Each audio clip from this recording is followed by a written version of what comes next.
when I was arranging this series and talking with Carol, and it's like, what do we talk about? There's so many things to talk about with mental health. And many times people ask about, well, we talk about depression or anxiety. Those are very common. But many times trauma is the root, right? And it's something that we don't talk about. And that's why we need to talk about it. So why talk about trauma? Because we don't talk about it. And there are many different reasons, and we're going to go through some of these reasons. But one of the first reasons is that there's a delusion, there's a lie. We think that it's the minority, that only a few people experience trauma. And if we think it's only a few people, we're not going to talk about it much because it's not that big of a problem. But notice, it's a delusion. So we're going to look at some statistics here. I've broken it down into childhood trauma and adult trauma. So I'm going to read through some of these. It might seem a little dry, but it's important to realize the gravity of trauma. More than 2/3 of children reported at least one traumatic event by age 16. 2 out of 3. This keyword, reported. So you also wonder, and keep that in mind for all of these statistics. Whenever we have statistics, it's whatever is reported. And so just take the numbers and probably magnify it a bit to be more accurate. And that's just one trauma event. 1 in 3 girls and 1 in 6 boys are abused before age 18. 26% of the children in the U.S. will experience or witness a traumatic event before they turn 4. So not only is it happening to them, but even very, very young, before the age of 4.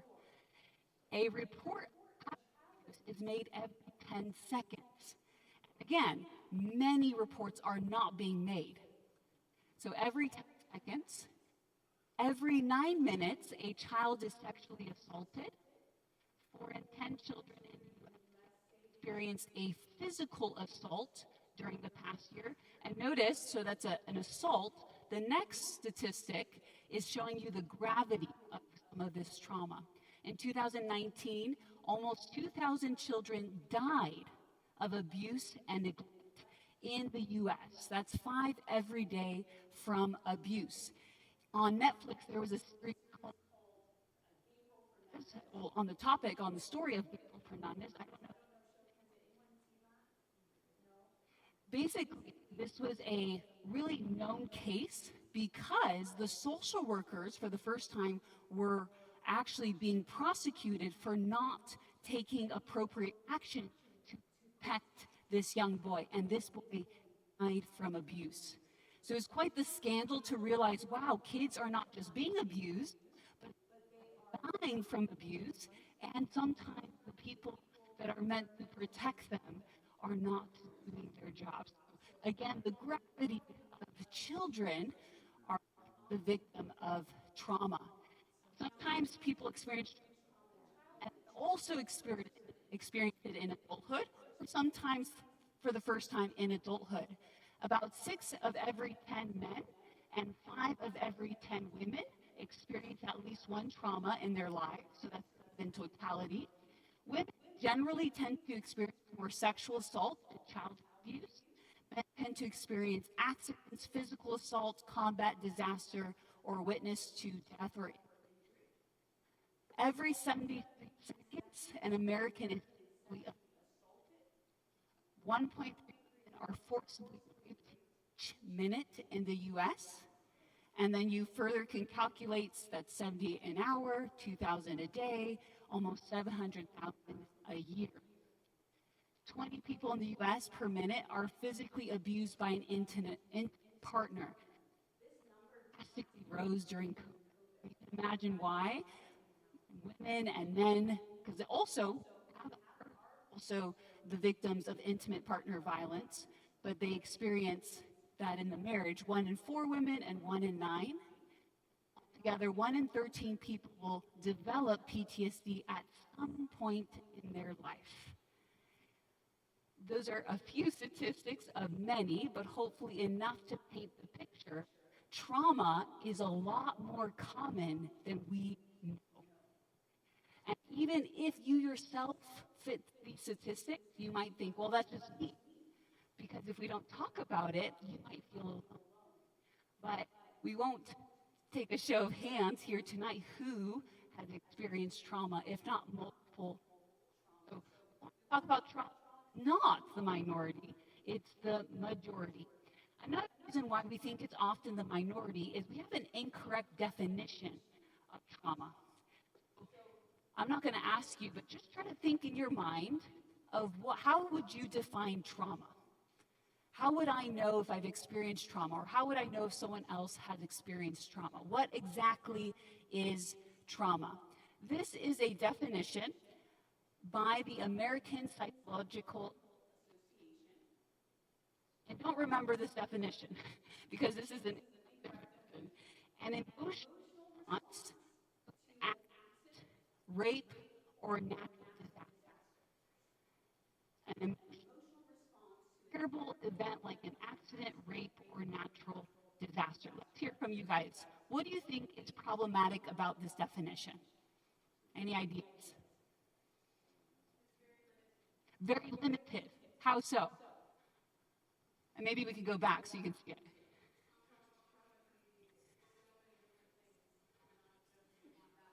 Yes, very true. We'll talk more about that. Anyone else?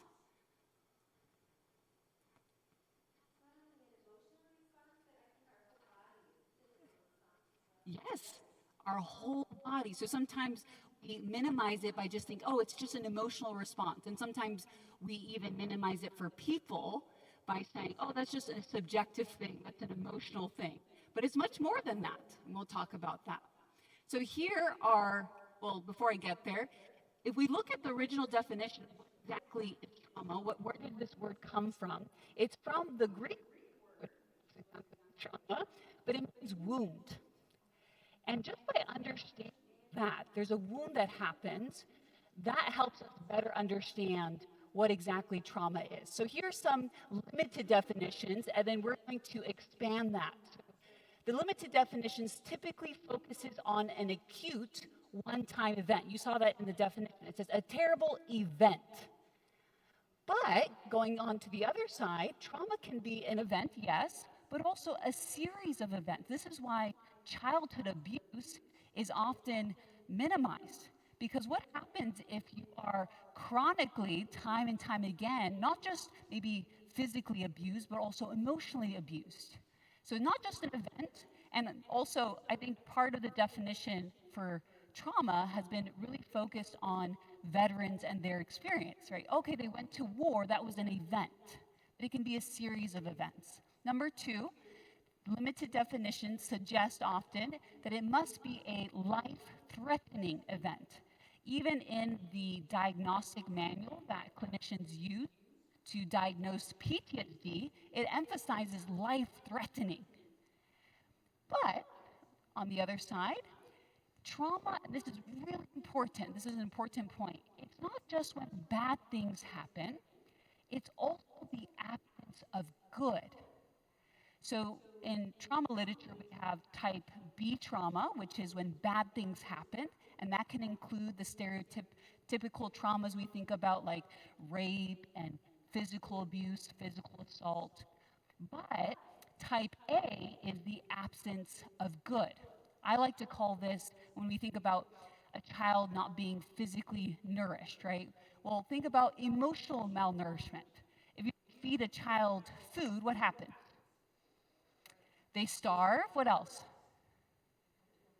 They don't develop. Well, what if you starve a child of emotional connection? They too don't develop. So, trauma is not just a life-threatening event, it can also be the absence of good. And actually, research shows that the most traumatic traumas, where they study the effects of trauma on individuals, is actually emotional. Telling a child they're not good enough, telling them they're stupid, that over and over again is actually more traumatizing for a child than just a time event. Because a child needs, as clear as we need food, we need emotional attachment and connection. We were built and designed for that. Number three, it typically focuses on stereotype events like rape, natural disasters, combat, sexual abuse. But trauma includes many types, typical and atypical. So examples can include an extremely critical father. That's one thing that I see in a theme in a lot of my clients. They don't have the healthy attachment with their parents. Emotionally detached mother. Many times I have clients who had a mother with a mental illness that was completely detached, even as young as in utero, and then later on breastfeeding and other essential times, critical periods of development. And that could also be pre-verbal. We'll talk a little bit about ACEs in a little bit. Events that happen in adulthood. Again, this comes from a lot of veteran literature where they started seeing a lot more trauma in veterans, and that's where really the definition of PTSD came about. But trauma often starts in childhood and shapes and changes into adulthood. Most individuals experience it first in childhood. Now, people sometimes do develop or can experience it later on, but it often starts in childhood. Now, this was recognized as a problem, that there were limited definitions, that there's this book called Trauma and Recovery by Dr. Judith Herman, where she was looking at a lot of things too, and she realized, we need a new definition. We can't just have PTSD, which is very focused on one event.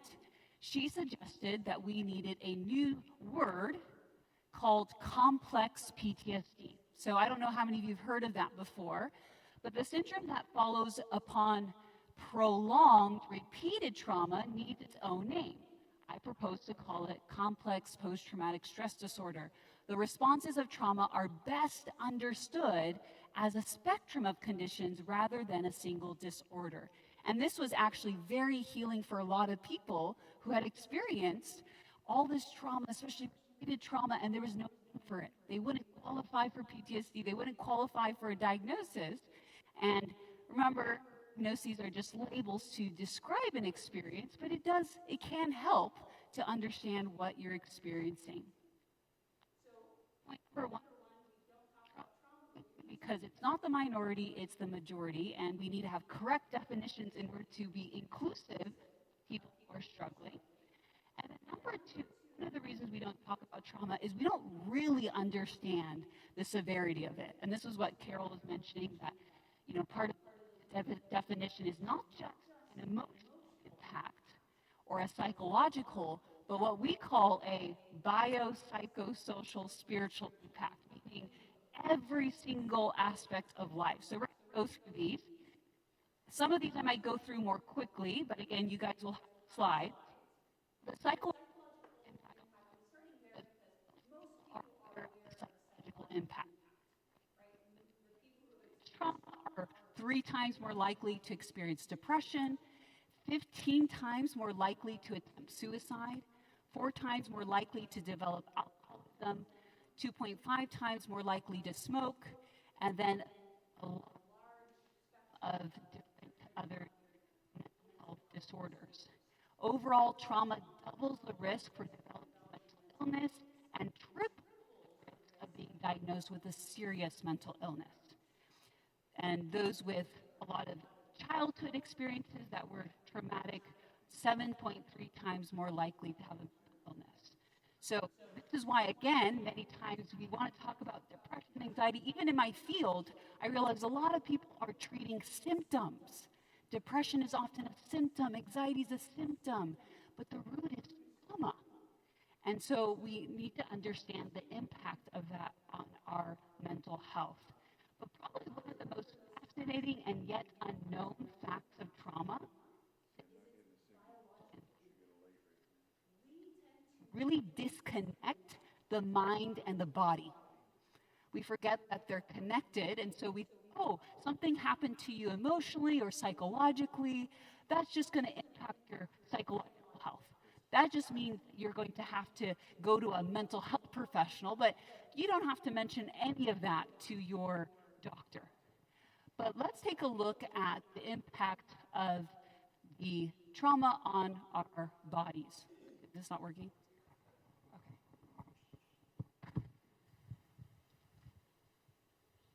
So the Center of Developing Child at Harvard University looked at complex trauma and how it impacted the child's body and the brain. And these were some of the findings.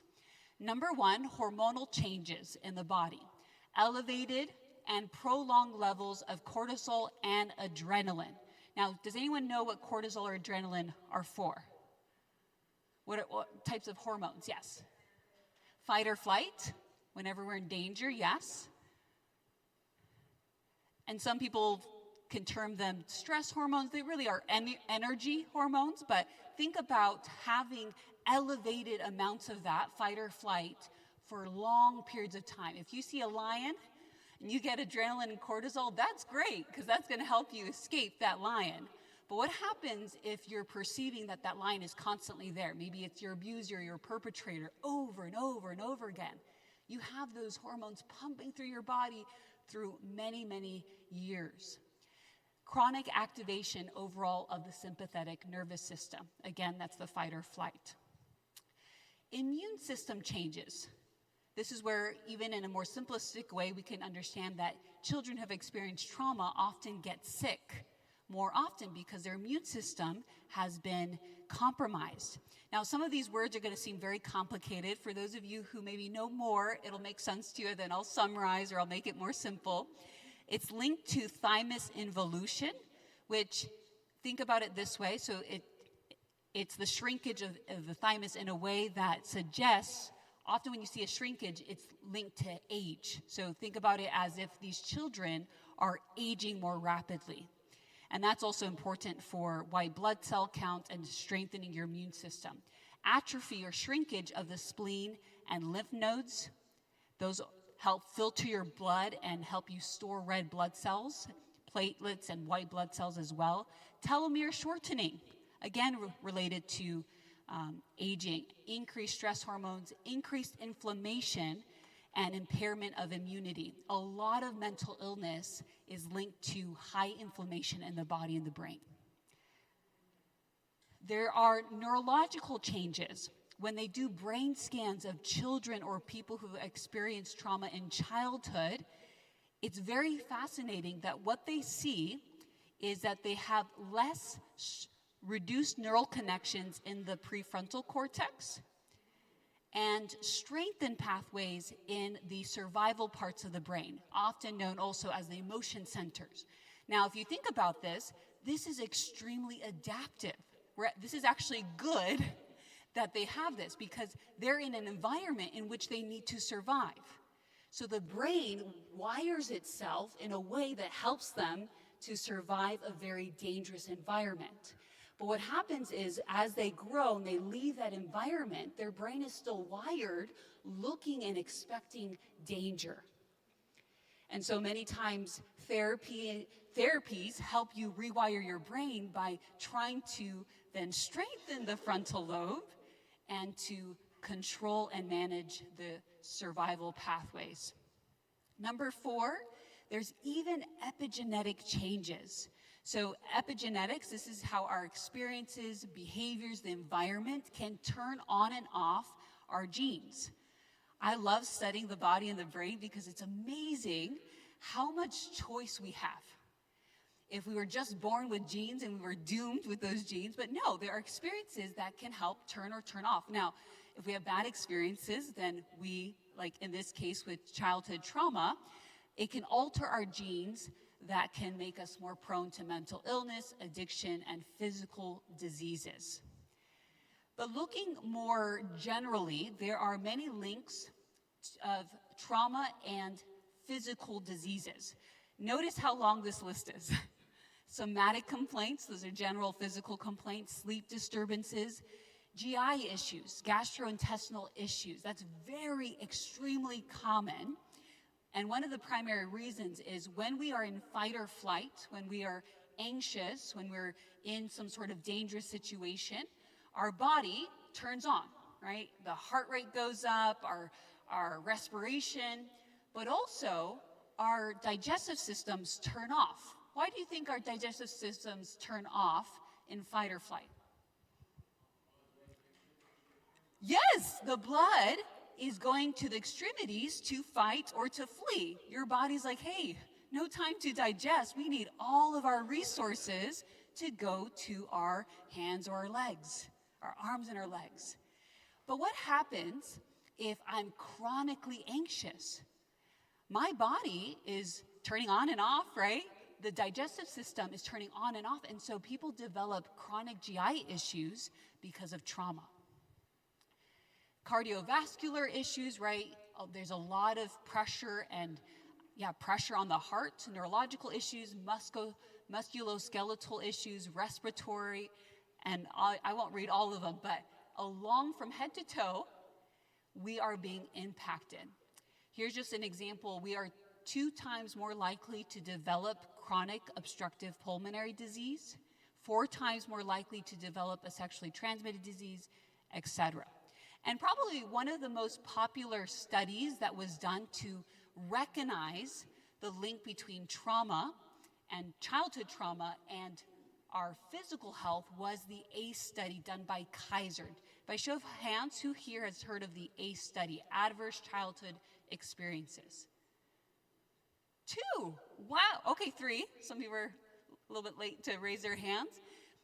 If you haven't heard of it, I encourage you to Google it and read more. It's very, very interesting. I'm just gonna quickly highlight a few points.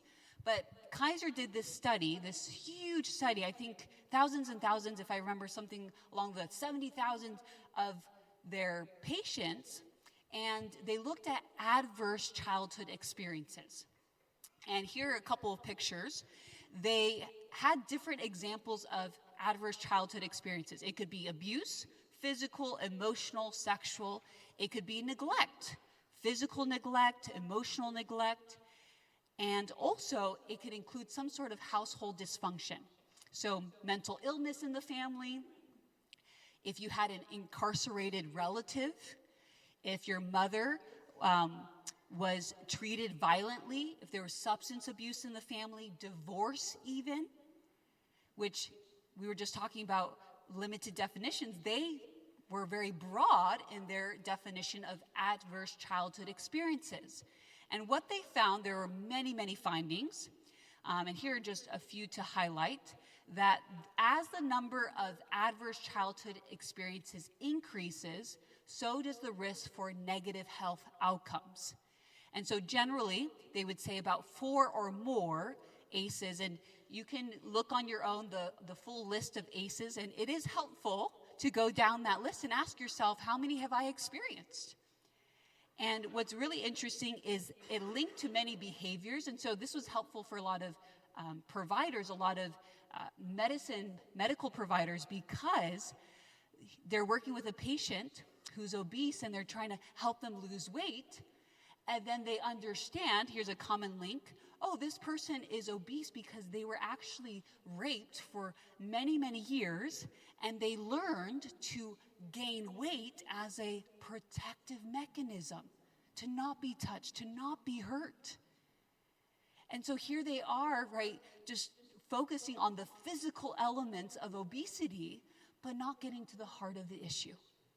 And so this was a really helpful study to understand the links between our mental health and our childhood adverse experiences, and many, many here you see cancer, stroke, COPD, and other issues. So again, this is just scratching the surface, but I encourage you to look up the Kaiser study on ACEs, and you can learn more about yourself as well. We all experience adverse childhood experiences, but in different ways. Yes?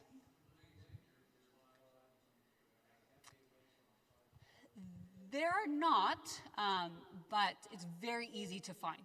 It's a very popular study. Yeah. This is a powerful quote that talks about the link between our physical and our mental health. And what's fascinating is this was written many, many years before. Sickness of the mind prevails everywhere.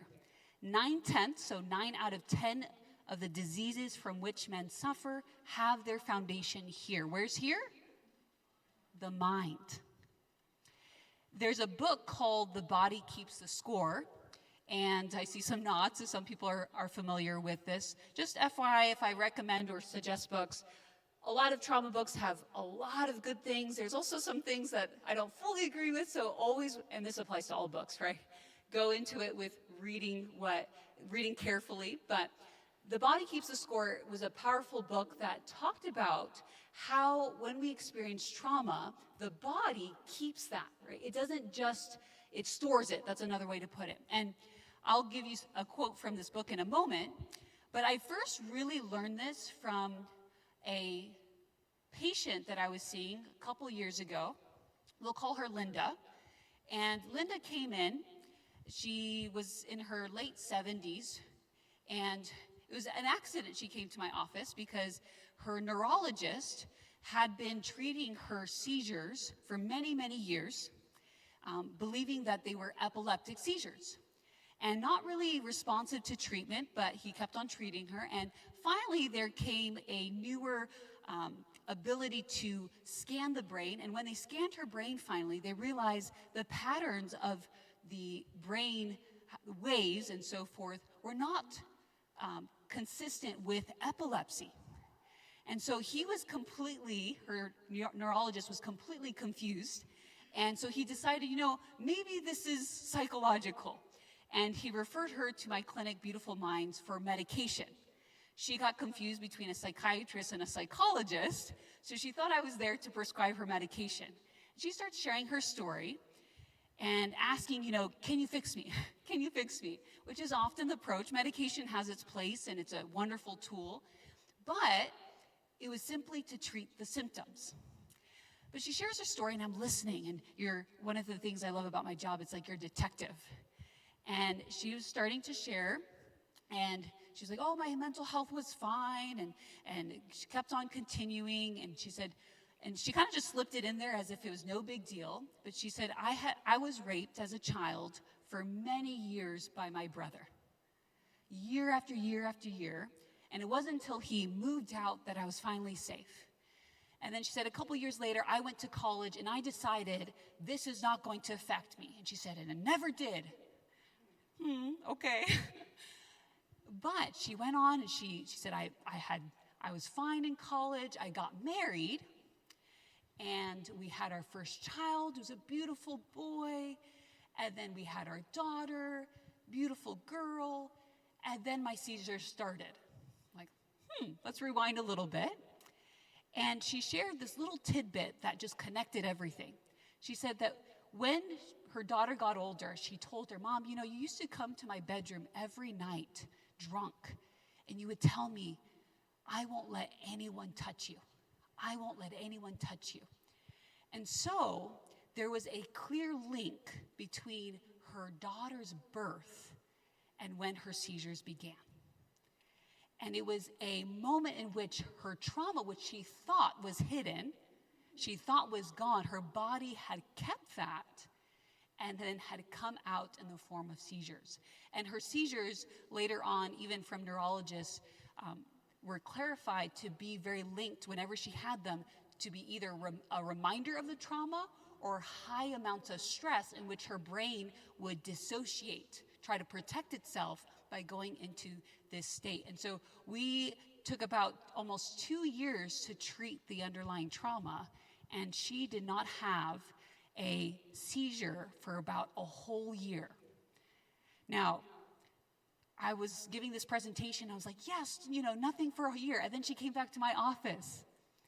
I'm like, oh no, was it not the trauma? Was it something else? And her sister was coming to visit. And her sister didn't know about what her brother had done. And so again, the trauma resurfaced. And we were able to work through that. And then again, no seizures. So we see this link, and some of you might be suspicious of is that really the case? There are many, many findings to suggest the connection between the mind and the body. Here's a quote from the book. We have learned that trauma is not just an event that took place sometime in the past. It is also the imprint left by that experience on mind, brain, and body. This imprint has ongoing consequences for how the human organism manages to survive in the present. Another great book is When the Body Says No, the cost of hidden stress. And he says, there's not a single disease in existence that is not affected by our emotional state. And here's kind of another quote, and then I'll summarize this one. Disease, in other words, is not a simple result of some external attack, which is often how we define it, but develops in a vulnerable host in whom the internal environment has become disordered. So another way to put it is disease doesn't simply come from external threats, pathogens, toxins, etc. It arises in a body already made vulnerable. Vulnerability arises from chronic stress, emotional repression, unhealed trauma, and the body's inability to repair itself or regulate cell growth properly. And so it's important for us to understand and know this, whether as practitioners or as individuals ourselves who have struggled. We also see an impact on our relationships, and that is very clear in many different ways. Here are some examples. People who have experienced trauma have overall increase of unemployment, so it impacts their relationships also at work, poverty, Medicaid use, intimate partner violence, higher divorce rates. They have fewer healthy relationships and more unhealthy relationships. And I think is this one of the books that's going to be given? Yes. How We Love talks about attachment, the importance of how trauma impacts that attachment. Babies and children who experience strong, secure attachments will grow up with a well-developed capacity to give and receive love. Babies and children who have hurtful experiences or trauma will grow up with an impaired love or attachment style. Most of us carry wounds from our childhood that now shape how we love our spouse, kids, and others around us. There are so many people who have difficulties in relationships, and they're wondering why, right? Trauma is often the cause of so many challenges. You may have heard this before, hurt people, which we say it a lot, but either if we are the one hurting or being hurt, we need to allow this to really soak in, to have more compassion with one another.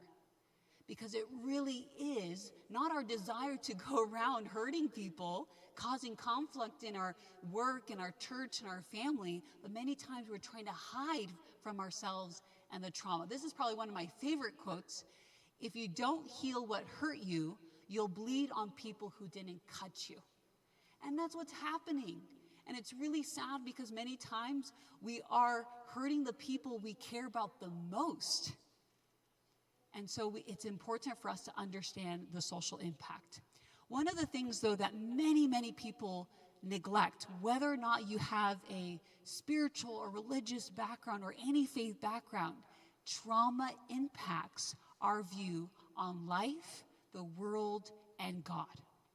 And it's important to understand there's a loss of meaning and purpose that's related to trauma, diminished participation in religious or spiritual activities, feelings of being abandoned or punished by God. We'll talk about a little bit later, one of the most common questions we ask when we experience trauma is, does anyone know? Where's God? The one that comes before that is, why God? Why God? When I worked in the hospital settings with terminally and seriously ill patients, even people who had no background, had no practicing faith, would ask that question. It's inherent to us. There's a loss of faith, changes in our fundamental beliefs, increased vulnerability to temptation, sin, and death.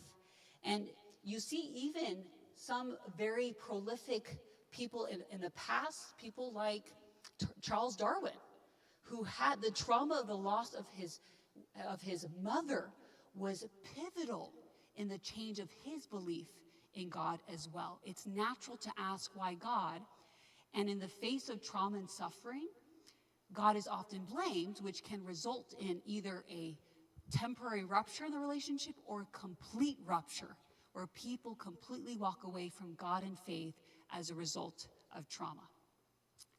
One of the last reasons of why we need to talk about trauma is it's very confusing.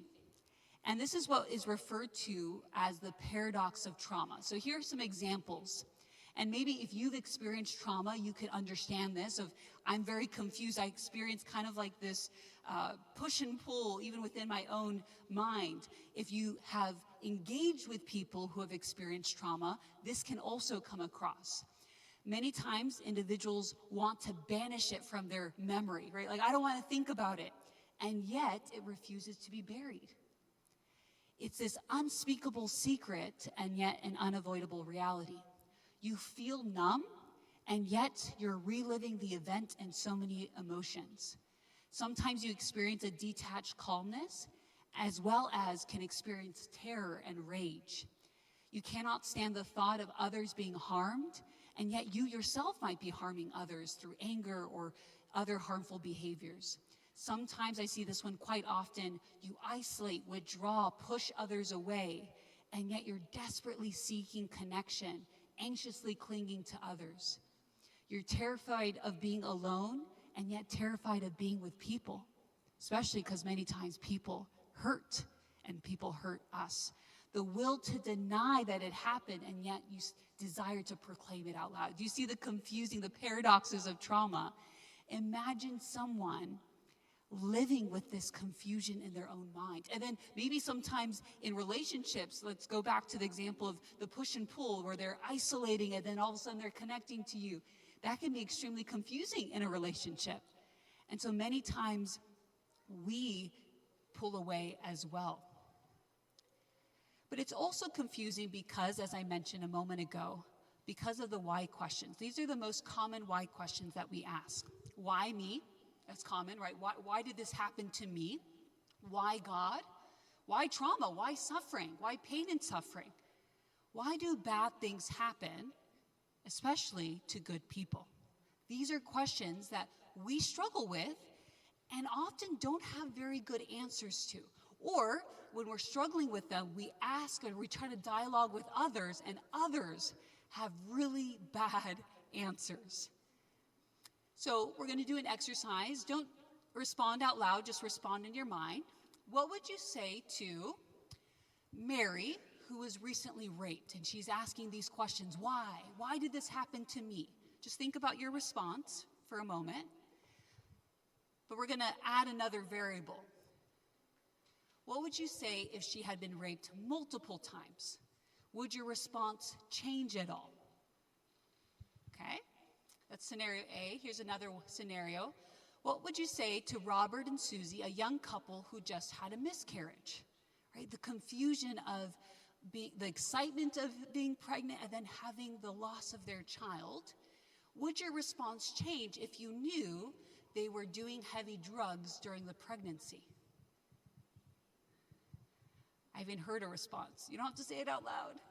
But my guess is, right, we start having these responses trying to answer the why in a very unhelpful way. And the reason behind this is we have what we call the just world hypothesis, where we think the world is a just place.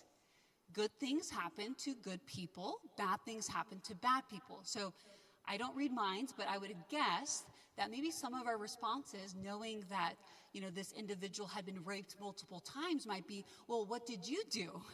Were you wearing a short skirt? That's a common thing. Were you in the wrong place? Why? Because if we blame the person, it fits our just world hypothesis. You did something, and that's fair. Or with the miscarriage, if you did the heavy drugs, well, that explains easily the miscarriage. So we think that the world is just, orderly, and predictable. And the reason why is we grew up thinking in these ways. So when you grow up and you're a baby or a little kid and you start learning language, you see something in the sky and your parent tells you, hey, that's a bird. So you're like, okay, object in the sky is a bird. And then you see an airplane, and what do you say? Bird. Now, you have to learn and expand your view to say, now it's not just birds. There are airplanes, there are helicopters, there are multiple things that fly in the sky. We learn as a child, right? Good things happen to good people and bad things happen to bad people. Why do we learn that? because it's a way to encourage good behavior, right? Here are some other examples. You get what you deserve. What goes around comes around. Everything happens for a reason. You reap what you sow. You got what was coming to you. God is punishing me. Why? Because in a clean, just, fair world, bad things happen to bad people. Good things happen to good people. But what happens then when something bad happens to me? I either think that I'm bad, or like a little child, I have to expand my view to understand that it's not just birds that fly in the sky. But many of us don't want to let go of this beautiful world that we view and that we think is just and fair. And that's because it's very scary. Here's an example. I don't know how many of you have heard of, it's an older book, When Bad Things Happen to Good People, written by a Jewish rabbi. And I'm not going to read word for word, but basically his experience is, he says, I was aware of traumas and bad experiences and all these terrible things.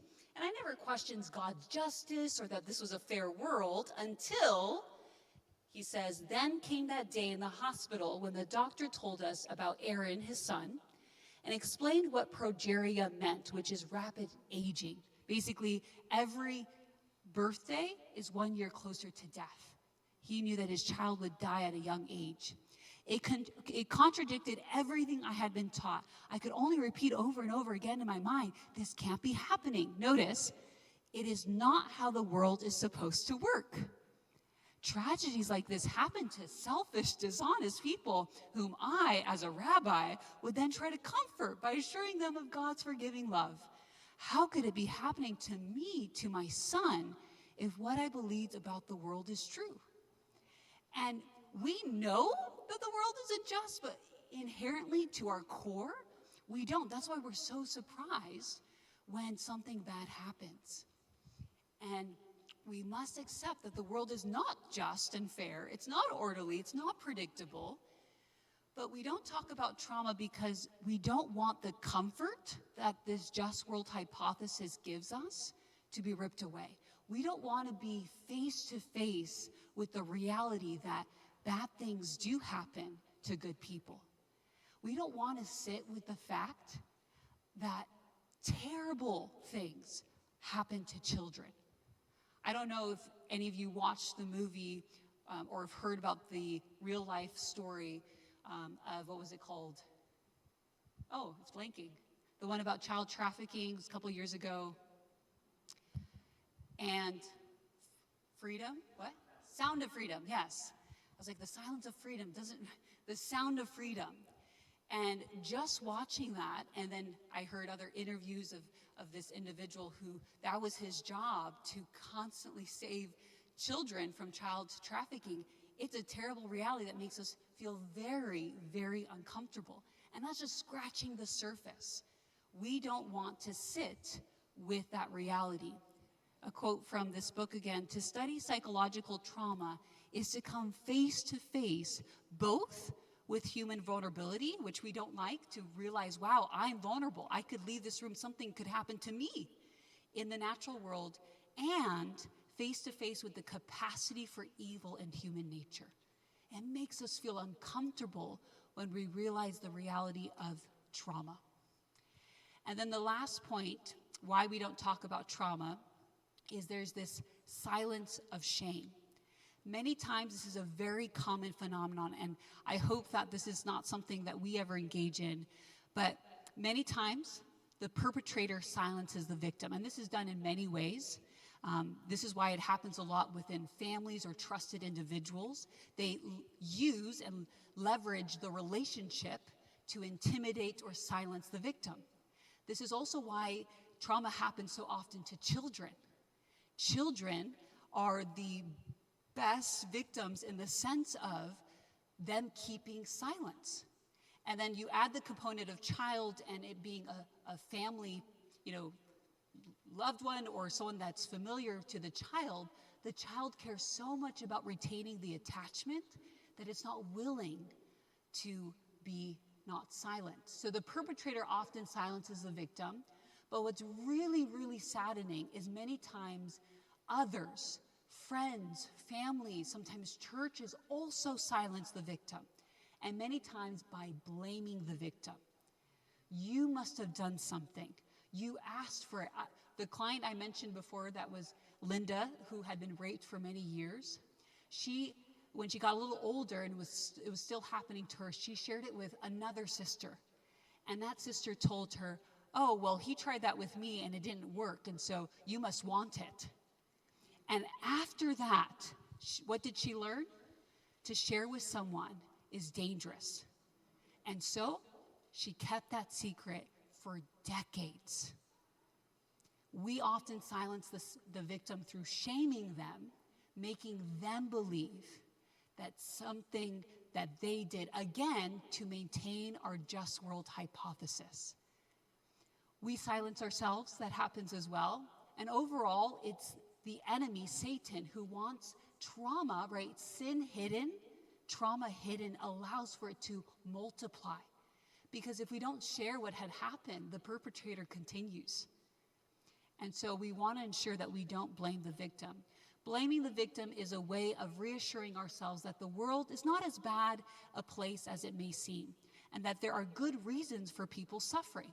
It makes everyone feel better, except the victim, who now suffers the double abuse of social condemnation on top of his original misfortune. Lastly, why talk about trauma?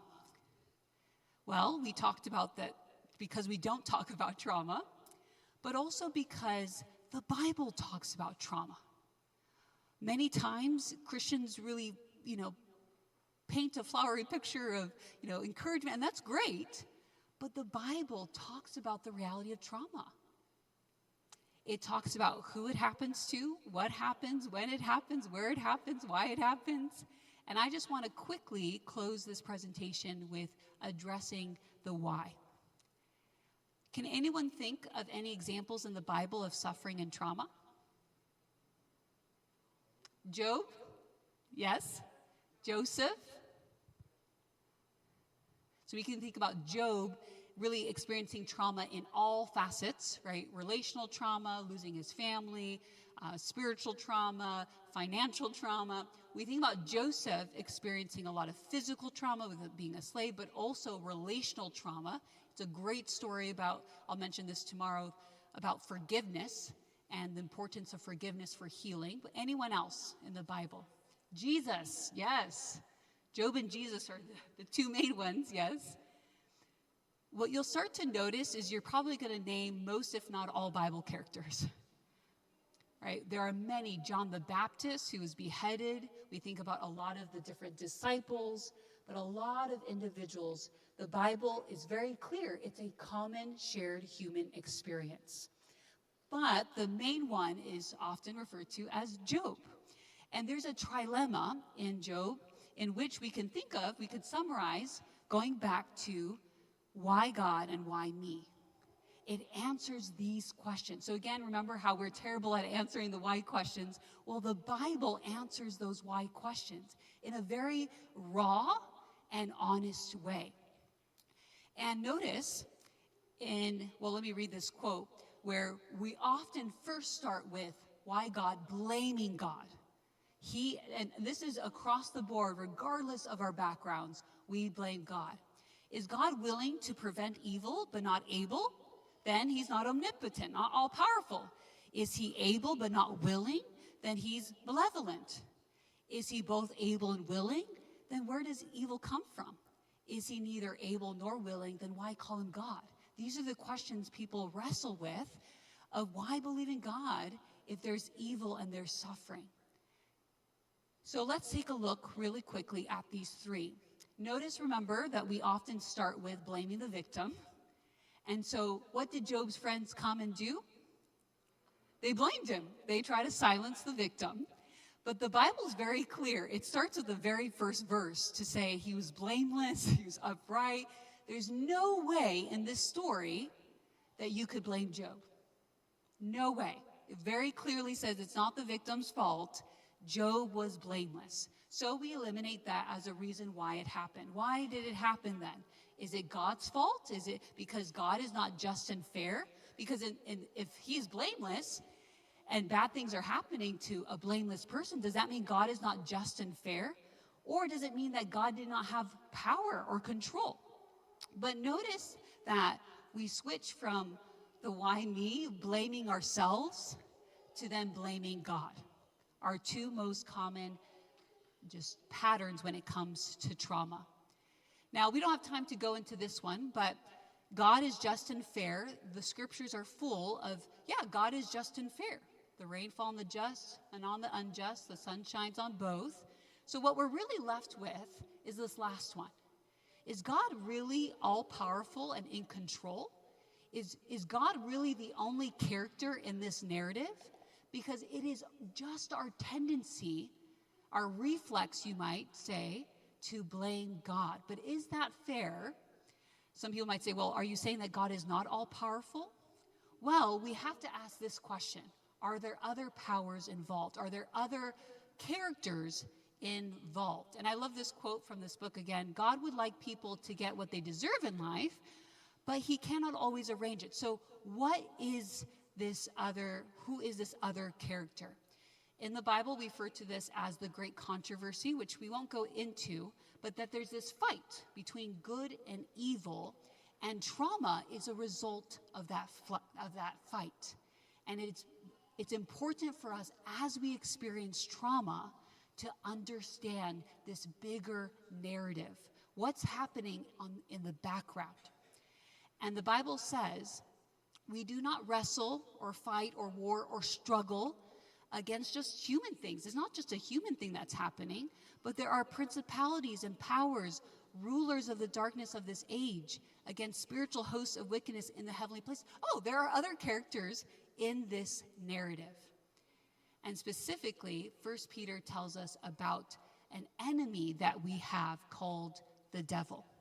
And one of my favorite parables in the Bible story is in Matthew 13, which basically talks about there's this field and a sower who went and sowed good seed, right? Good things were happening.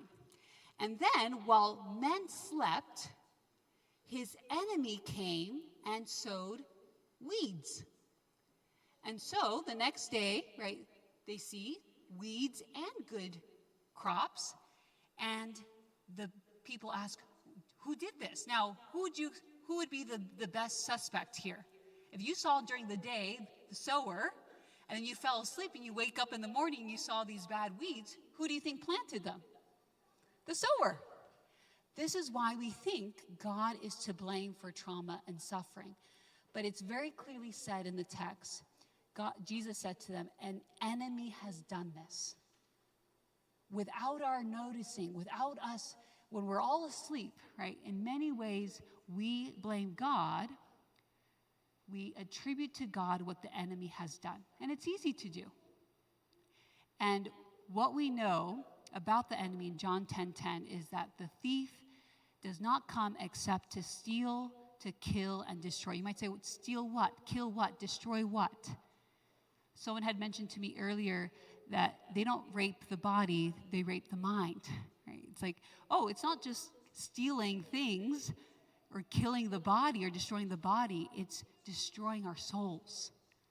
And that's the purpose of trauma, is to separate us from one another and to separate us from God. So, to end, is there hope? Is there healing? Because many times we talk about the problem and it feels like, oh boy, that's a lot. But the text we just read, that there's a thief that comes to steal, kill, and destroy, the text ends with, but Jesus, I have come that they may have life and that they may have it more abundantly. And that is for anyone and everyone, even those who have experienced trauma. And so tomorrow, we are going to be talking about the steps of healing for trauma recovery. Many of you have either experienced trauma or you know someone who has. And it seems with how many people have experienced it, with how severe it impacts the body and the mind and our relationships, it seems like there's no hope. but there are many things that God has given us, prescriptions that we can follow to find hope and healing in our lives. And so you'll want to come back tomorrow for Reveal and Heal, the Journey to Trauma Recovery. Thank you.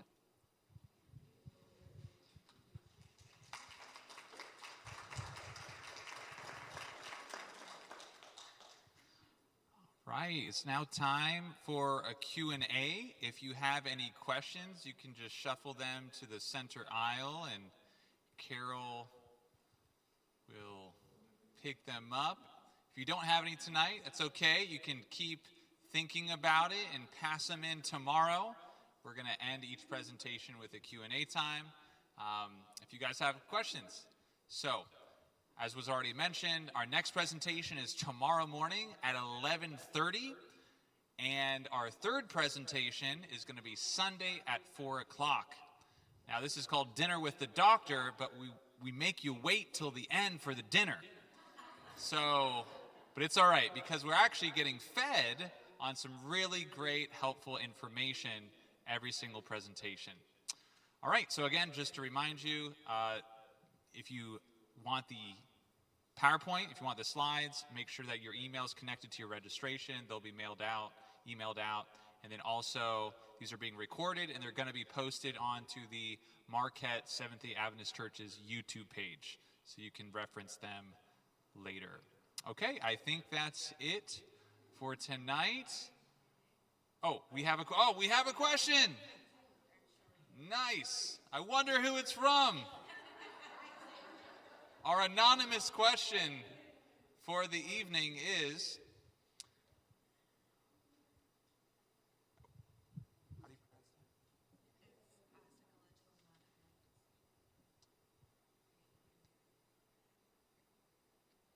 yes, here, you can. Do you want to read it?